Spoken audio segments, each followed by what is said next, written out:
Today on the Barricade Guard Show, we're going to discuss physical health and one easy step you can take today to start stacking wins on your journey towards virtuous vitality. Also, stick around to the end to hear how my physical health journey was a major catalyst to a deeper faith life.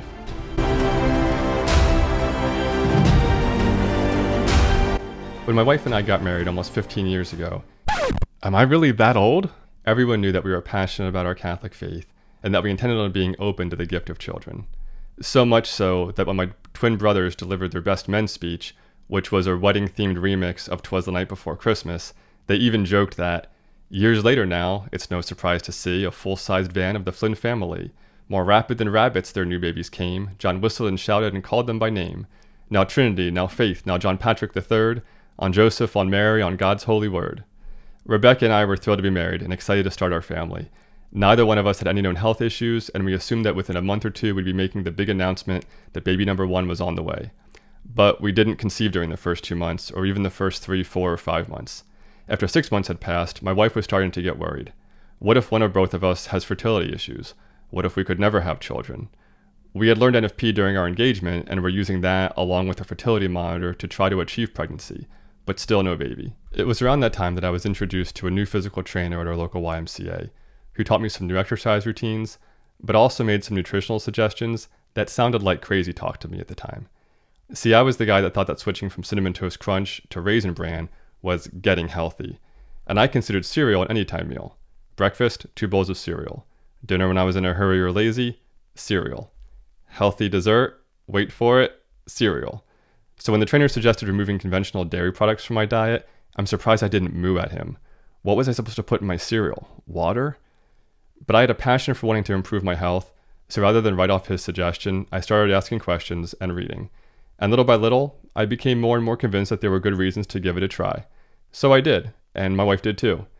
And very soon after that, we were thrilled to find out that we had conceived our first daughter. Is that experience a bulletproof double-blind study? No, but it also wasn't surprising given the reduction in inflammation. And our health journey didn't stop there. My trainer friend began suggesting some other changes as well, mainly focused around adding more whole plant foods to my diet and eating processed foods and animal products less and less frequently. The more closely I followed this plan, the more improvements I saw in my weight, body fat percentage, and energy levels. So much so that I didn't laugh him out of the room when he eventually suggested water fasting 1 day each week, which turned out to provide even more benefits. Things were going great, and just over a year later, we found out that baby number 2 was on the way, our first son. See, I'm a junior, and I always thought that it was pretty cool to have the same name as my dad, and I'd always planned on passing on that name to my firstborn son as well. So early on when my wife and I were dating, I informed her in a lighthearted way that if she wasn't okay with our first son being named John, that there wasn't much point in us continuing to hang out. I said it with a smile, but I was 100% serious. Fast forward to our first son on the way, and added the excitement, the fact that he ended up being born on my 30th birthday. Same name and same birthday. I was the proudest dad you could imagine. And so humble that I even told my wife that she didn't have to run out and get me any other birthday presents that year. Alright, so back to the physical health part of this story. Life was like a dream until a few weeks later when we found out that our son had congenital hyperthyroidism, or an underactive thyroid. Our endocrinologist quickly prescribed synthetic hormone replacement, and we were relieved that our son would likely not suffer any developmental issues. But what about his thyroid? Was there anything that we could do to help make it stronger? Probably not. Our son would likely be on synthetic hormone replacement for the rest of his life. Or at least that's what the doctor told us. But I wasn't willing to give up that easily. I poured through information and developed a strict regimen of things that we could feed him to help strengthen his thyroid, and a list of things to strictly avoid that might have a negative impact on his thyroid health. And we didn't single him out and make him eat his own special food. Everyone in our household followed the same regimen. We wanted to give him his best chance at health, and we knew we couldn't do this alone. So we prayed. We prayed a lot. Every night I prayed over him and blessed his thyroid, and he received the anointing of the sick. We continued all of these things faithfully, and as his lab work results improved, we suggested to our doctor small, incremental reductions in his dosage. We would do that, wait for his numbers to stabilize, and then do it again. And thanks be to God, by the time he was 3 years old, he was off all medication and has not had any issues since. Would the steps we took for our son be considered extreme? Maybe. But we got extremely good results, and I'd do it again in a heartbeat. He's my son. I'd do anything for him. I bet most parents feel this way. Dads especially probably imagine how they would swoop in and save the day from any physical dangers threatening their kids. We are convinced we'd be willing to lay down our lives at a moment's notice, but are we willing to lay down the processed foods and drinks to give their bodies healthy building blocks during their most formative years? That might be a more difficult question to answer. But for most of us, it's a more relevant question. We decide what food comes into our homes and what eating and exercise habits we model for our children. In the last episode on spiritual health, which I'll link to in the show notes below, we discussed the importance of wholeness and an integrated approach to health. And these concepts apply here as well. We must look at physical health in a comprehensive way and realize there's no potion or pill that can give you great health all by itself. Many people wish there was, and so that's what gets advertised most often. Eat this one superfood, or drink a proprietary elixir every day, and you can eat whatever you want and never exercise. It sounds too good to be true, and it is. Our bodies don't work like that. Instead, we put building blocks in place with the choices that we make for food, drink, sleep, exercise, and other lifestyle choices. And these building blocks add up to good health, poor health, or somewhere in between. And out of all these choices, the most important one is nutrition. What we choose to eat and drink. Exercise is important, but you'd have to walk for about 5 hours to burn the calories from a typical restaurant cheeseburger. And even if you had the time to do that, not all calories are the same. Imagine eating 1,000 calories from a meal that was fried in oil and topped with bacon, cheese, and dressing. Now imagine eating 1,000 calories from some combination of fruits, vegetables, nuts, seeds, and other whole foods. Do you really think they both have the same effect on your body? Obviously not. Some foods have a high glycemic index and will cause our blood sugar to spike. Others contribute to inflammation or digestive issues. Some foods provide sustained energy, while others give us an immediate boost that fades quickly. And some foods flood our bodies with bioavailable micronutrients that promote long-term health, while other foods flood our bodies with trans fat, sugar, and days' worth of sodium in a single meal. Clearly not all calories are created equal. And the calories that come from whole plant foods that are eaten raw, steamed, or pressure cooked provide the highest concentration of micronutrients per calorie. This is the most important key to stacking the deck in your favor. But what about genetics? Aren't some people genetically predisposed to weight gain, heart conditions, and certain types of cancer? Yes, our genetics do play some role in our health, but they don't usually have complete control.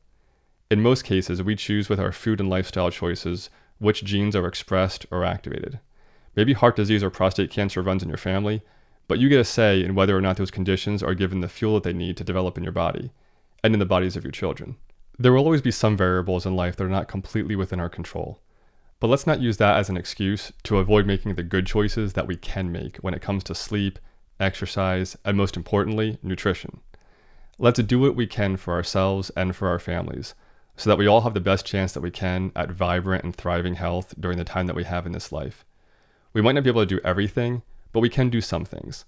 You don't need to clear out your cupboards overnight, but start by picking one really healthy food to add into your daily eating, and removing one food that you eat often that you know is detrimental to your health. And every week or two, add one more food to each list. And don't do this out of guilt or for the pursuit of vanity, but rather to glorify God in our bodies, as St. Paul directs in 1 Corinthians, right after he reminds us that our bodies are temples of the Holy Spirit. Paragraph 2288 of the Catechism of the Catholic Church also tells us that life and physical health are precious gifts entrusted to us by God. If we were blessed by God with the gift of functioning and capable bodies, then we should honor that gift by how we tend to our bodily temples.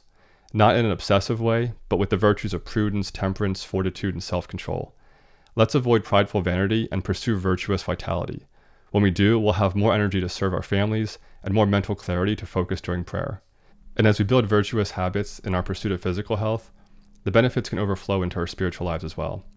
I experienced this firsthand leading up to and during the beginning of my relationship with my now wife. See, I had developed a number of unhealthy habits during and shortly after college, so much so that my spiritual health was on life support, and my physical health probably wasn't far behind. I was so distracted by the pleasures of the world that God was lucky if he got half of my attention for an hour on Sunday before a sacrilegious reception of the Holy Eucharist. But when I eventually decided that I wanted to get in shape, I had to temper my appetites for at least part of the week in order to be able to make the physical progress that I wanted. I didn't realize it then, but God was able to use those embers of virtue to start fanning a flame in my heart. It took some time, but eventually the discipline that I was willing to accept in order to improve my physical health carried over into my spiritual life, and laid the groundwork for grace to build upon nature. So is your physical health firing on all cylinders? Are you glorifying God in your body? And would you be proud to share with him how you are helping your children to tend to their temples? If so, fantastic. Keep up the good work. If not, don't despair, but also don't brush aside this invitation to consider how you might more fully honor the God-given gift of physical health. If it seems overwhelming, start small and stack your progress. If you have built the virtues needed to say no to temptations to sin, then you already have the foundation in place to say no to temptations to emotional and impulsive eating. Just like with spiritual health, we have to ask ourselves what we want for our families: comfort or greatness.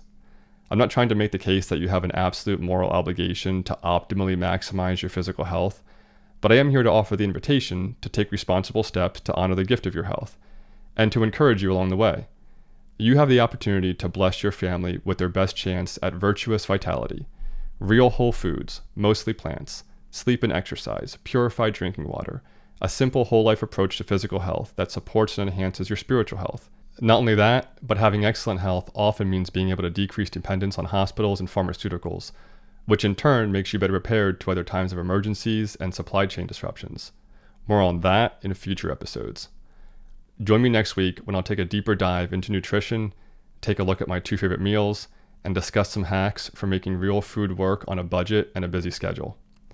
Please let me know your thoughts in the comments below, and what topics related to physical health you'd like to see discussed in future episodes. Also, I'm so passionate about these topics that I'd like to offer free video calls to anyone that has any questions. No gimmicks, no strings attached, I'm not selling anything. Just message me below or send me a DM on Facebook if you're interested. Also, please don't forget to like, subscribe, and click the bell to get notified when new episodes are available. You can also follow the Barricade Guard on Facebook, X, and Instagram. The links are in the description below. Until next time, fortify your soul, body, and family.